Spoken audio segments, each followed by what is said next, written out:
Біраз адамда интернет проблемасы бар, ол проблеманы қалай шешуге болады? Мен өзім қандай варианттарды іздегенім туралы айтамын, және қалай шешуге болады. Тіпті мына сет ұстамайтын бір алыс сондай бір ауылда тұрсаңыз да, ол проблеманы шешуге арналған варианттар бар. Қалай шешетінін біз жеке-жеке қарастырайық. Бірінші кезекте біз интернетте проблема болған жағдайда нені ескеруіміз керек? Әрине, байланыс операторларын ауыстырып көруіміз керек. Бұл жерде интернеттің екі түрі бар, мысалы сим картамен кіретін немесе через кабельный интернет. Сондай жағдайдың барлығында операторларды ауыстырып көруіміз керек. Актив, Билайн, Теле2, егер сим карта болатын болса, немесе Казахтелеком, тағы басқа операторлар бар, барлығын көруіміз керек. Ең оңай жолы. Қайсында сет нормально ұстайды, соны көруге болады. Бұл жерде мынадай қателік туындайды. Мысалға, үйге интернет орнататын кезде көпшілік таныстарынан сұрайды. Мысалы, сенде интернет қалай? Айтады, менде нормально. Бірақ анау өзінен 10-20 километр қашықта, немесе оның орталықта, ал сен қаланың сыртында немесе шет аймақта тұратыннан сенің шаруаң жоқ. Ондай жағдайда әрине сет онша ұстамауы заңда. Сондықтан барлығын көру керек, бұл ең оңай вариант. Екінші жолы, бұл мен өзім байқамаған басында, бұл роутердің баптауын дұрыс таңдау. Роутерге дұрыс баптау таңдау қажет. Әр роутерде ол әртүрлі сеттерін ауыстыратын бар, оны қазір қарастырамыз. Мен қазір өзімнің роутерімнің осындай страницасында тұрмын. Ол әдетте міне осындай мекен-жайда орналасады. Ол роутердің сыртында тұрады, соны қарап көрсеңіз болады. Осы жерден мен настройка деген жерге өтем, және менде настройки сети деген бөлім бар. Осы жерде предпочитаемый режим деп тұр. Бұны әдетте автода тұру мүмкін. Бұл жақсы вариант емес. Осы жерде, мына жерде әртүрлі осындай бөлімдер бар. Осындай данныйлар, немесе осындай режимдер. Осыларды таңдап көреміз. Одан кейін применить етеміз. И әрі қарай Speed Test деген сервис арқылы, немесе Яндекстің интернет тексеретін сервисі бар. Сонымен көреміз. Қайсысында бізде сет жақсы ұстап тұр. Қайсында жақсы, біз соны қалдырамыз. Қазіргі жағдайда менде міне осындай болып тұр. Менде осы сет жақсы ұстайды. Егер мен қазір осы авто қоятын болсам, менде интернет 10 есеге дейін нашарлап кетуі мүмкін. Бұл енді осы мендегі роутерде, ол роутердің түріне қарай әртүрлі болып өзгереді. Сол жерден мына сет деген жерді тауып алу қажет. Мыналардың барлығын қандай жер бар, барлығын басып көрсе, ең оңай, ең түсінікті вариант табуға болады. Осындай сет деген бар, и осындай режимдерді өзгертіп көреміз. Одан кейін интернет жылдамдығына бұл роутердің өзі де әсер етуі мүмкін. Әрине, сондықтан нормальный роутер қарау қажет. Қандай роутер алуға болатынына мен нақты ұсыныс бере алмаймын. Просто интернеттен ең үздік роутерлердің списогын қарасаңыз болады. Самые лучшие роутеры, немесе топ роутерс деген сияқты. Сол жерде список тұрады, ол әр жылға сай өзгеріп отыруы мүмкін, сондықтан нақты бір модельді айту қиын. Мен өзімде тұрған қазір Алтелдің сайтында тұрған роутер бар, сол тұрғаны. Әрине, бұлардың барлығы айтылғанымен негізі бұл сеттің жылдамдығына байланысты. Сондықтан бірінші кезекте мына оператор таңдағанда өте маңызды көңіл бөліп қарау керек. Сет барлық уақытта нашар бола бермейді. Мысалға, мен бұрын таңертең ерте тұрып алатынмын, себебі интернет таңертең өте жақсы болады. Мысалға, 5-6-ларда тұрып алсаң өте керемет. Анадай мақалда бар ғой, ерте тұрған еркектің мегабиті артық деген сияқты. Шынымен мегабит өте нормально болды. Мысалға, 30 мегабит, 20, күндіз мысалға ол деген бір 800 килобитке дейін түсіп кетуі мүмкін. 500 килобит әрине ол деген почти 2G-ге жақын, 4G деп тұрғанымен әрине ондайды қолдана алмайсың. Операторды нормальны, бір операторды алдық, нормально деген, бірақ ол жерде скорс нашар, роутер алдық нормально деген, бірақ сонда да скорс нашар, и жаңағы роутердің баптауын жасадық, ондай жағдайда да скорс нашар бұлау болып тұр. Немесе біздің қалағанымызда емес. Мысалға, мен ойымша, мен өзіме 20-30 мегабит интернет болса нормально. Кейбір адамдарға 10 болуы мүмкін, кейбір адамдарға 100-дің өзі аздау болуы мүмкін. Енді YouTube қарау үшін былай нормально сапада минимум 10 мегабит негізі болуы керек.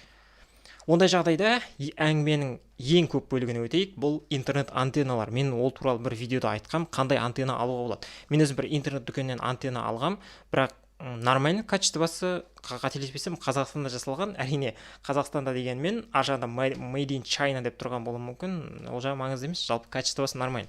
Мен оны бір интернет дүкеннен алдым.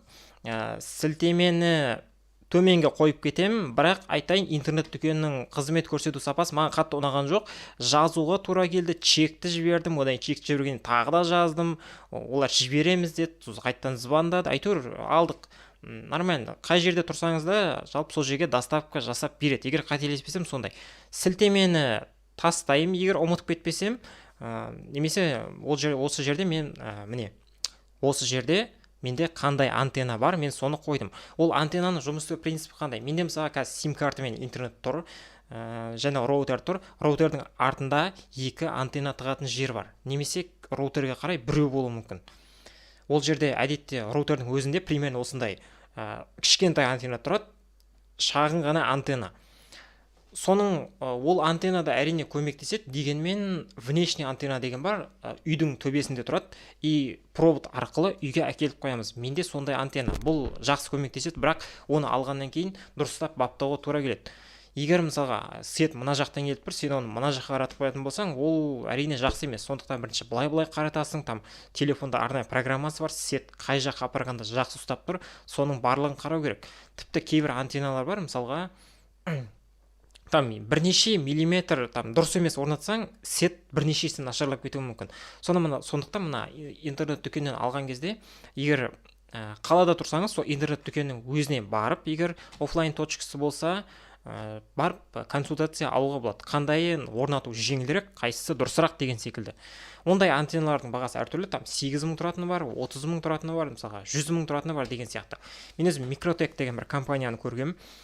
Жалпы соны дұрыс дейді, соны ала салуға да болады, бірақ менде роутер, оның типа бір антенна сияқты роутер түрі бар.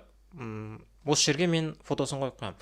Соны да көруге болады, интернетте мен обзор көргем, бірақ менде роутер болғандықтан және мынау выгодны болғандықтан мен соны ала салдым. Немесе осы вариантты да көрсеңіз болады. Microtech деген мен өзім қарап шықтым, нормально сондаймен айналысатын компания. Жалпы антенналарға қатысты осы кезде мен YouTube'тан көргем, біраз видеоларды қандай антенна алуға болады. Сол кезде Евгений Радис деген бір канал бар, сол жерде біраз видео бар. Солармен основной видеолар бар, қандай антенна таңдауға болады, Maimo антенна деген қатысты сондай видеоларды қарап шығуға болады. Және сол жерде жақсы ақпараттар бар. Соны қарағаннан кейін былай антеннаны таңдап көрсеңіз болады. Сол жерде мен өзім біраз видеоны қарап көрдім. Біздің айтып тұрғанымыз бұл интернет дүкенде сатылатын антенналар, бірақ енді ондай антеннаны сатып алмай, өзіміз жасап көруімізге болады. Және кейбір антенналар бар, мысалға там биквадрат деген, одан кейін барып антенна Харченко ма, қателеспесем солайда аталатын түрі бар. Сонда көруге болады. Оның конструкциясы өте қарапайым. Ол да үйдің сыртына орнатуға болады, және көптеген біраз мен видеоларды қарадым.